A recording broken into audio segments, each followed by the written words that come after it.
நாயும் கிளியும் கூட மனிதர் மடியிலே பெற்ற பிள்ளை போல நல்லுறவாய் கூடி வாழுதே.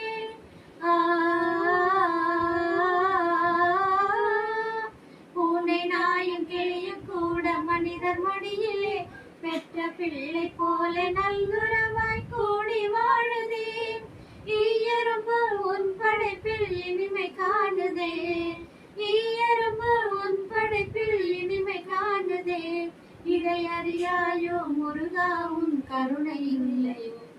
முருகா முருகா முருகா முருகா முருகா முருகா முருகா முருகா. அம்மாவும் நீயே அப்பாவும் நீ, அன்புடனே ஆதரிக்கும் தெய்வமும் நீ, அம்மாவும் நீயே. இந்த வீடியோ உங்களுக்கு பிடிச்சிருந்தா லைக் பண்ணுங்க, கமெண்ட் பண்ணுங்க, ஷேர் பண்ணுங்க, சப்ஸ்கிரைப் பண்ணுங்க.